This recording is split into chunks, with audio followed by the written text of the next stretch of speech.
আসসালামু আলাইকুম রহমতুল্লাহ। কেমন আছেন বন্ধুরা সবাই? আশা করি ভালো আছেন। আর ভালো থাকেন এই দোয়া সকলের জন্য করি।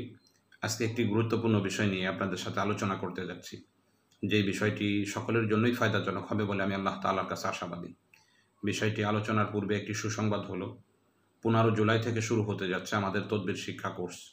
যে সমস্ত বন্ধুরা ভর্তি হতে আগ্রহী, ডিসপ্লেতে দেওয়া নাম্বারে যোগাযোগ করে ভর্তি হয়ে যাবেন ইনশাআল্লাহ। আজকের আলোচনার বিষয় হলো, আপনি যদি জনপ্রিয়তা অর্জন করতে চান, তো এই আমলটি আপনার জন্য খুবই চমৎকার, খুবই উপকারী। জনপ্রিয়তা অর্জনের ক্ষেত্রে নীতি হলো, আপনি যেমন কোনো প্রতিষ্ঠান চালান, ওই অঞ্চলে আপনার জনপ্রিয়তা দরকার, তো এই আমলটি আপনার জন্য। আপনি কোনো অঞ্চলে বসবাস করেন, তো সেই অঞ্চলের মানুষগুলো আপনাকে শ্রদ্ধা করুক, সম্মানের নজরে দেখুক, এটা আপনি চাচ্ছেন, তো এই আমলটি আপনার জন্য কার্যকরী। তদ্রূপভাবে আমরা বিভিন্ন অঞ্চলে বিভিন্ন জায়গাতে চাকরি করে থাকি।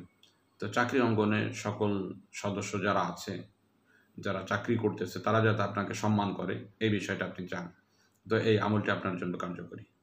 এরূপভাবে প্রত্যেকটি অঙ্গনে যেই স্থানেই আপনার সম্মানের প্রয়োজন, সেই স্থানগুলোতে এই আমলটি খুবই কার্যকর।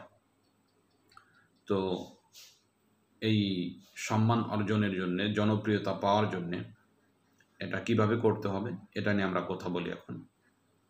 তো এটা হলো কুরআনুল কারীমের সূরাতুল হিজরের 16 নম্বর এবং 17 নম্বর দুটি আয়াত রয়েছে।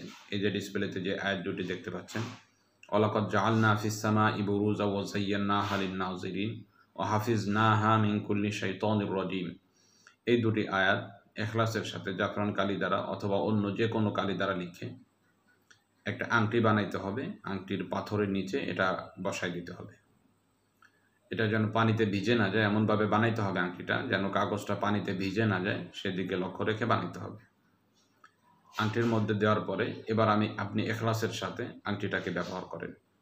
এই আংটি যদি আপনার হাতে থাকে, তো আমি আল্লাহ তাআলার কাছে আশাবাদী, ধীরে ধীরে আপনার জনপ্রিয়তা মানুষের মধ্যে বাড়তে থাকবে এবং মানুষ আপনাকে শ্রদ্ধার নজরে, শ্রদ্ধার সাথে আপনাকে দেখতে থাকবে। এই আংটিটি সম্মান পাওয়ার জন্যে, শ্রদ্ধা পাওয়ার জন্যে, জনপ্রিয়তা হওয়ার জন্যে খুবই কার্যকর। তবে মনে রাখার কথা হলো, আংটি নিজের কোনো পাওয়ার নাই যে আমল করতে পারে। আল্লাহ তাআলার পক্ষ থেকে কুরআনুল কারীমের আয়াতের ওসিলায় আল্লাহ তাআলা বান্দাকে এই পাওয়ারগুলো দিয়ে থাকে। মনে রাখতে হবে, এই ক্ষেত্রে কাজ করার পাওয়ার সব আল্লাহ তাআলার কাছে। অতএব দোয়া বেশি করতে হবে আল্লাহ তাআলার কাছে, রুজু হইতে হবে আল্লাহ তাআলার কাছে, আংটিকে ওসিলা হিসেবে ব্যবহার করতে হবে। এইভাবে যদি আপনি ব্যবহার করেন, তাহলে আমি আশাবাদী আপনার দিলের যে তামান্না, দিলের যে চাহিদা, এটা পূর্ণ হবে ইনশাআল্লাহ। তো আজকে এ পর্যন্তই। দেখা হবে অন্য কোনো দিন, অন্য কোনো বিষয় নিয়ে। আসসালামু আলাইকুম ওয়া রাহমাতুল্লাহ।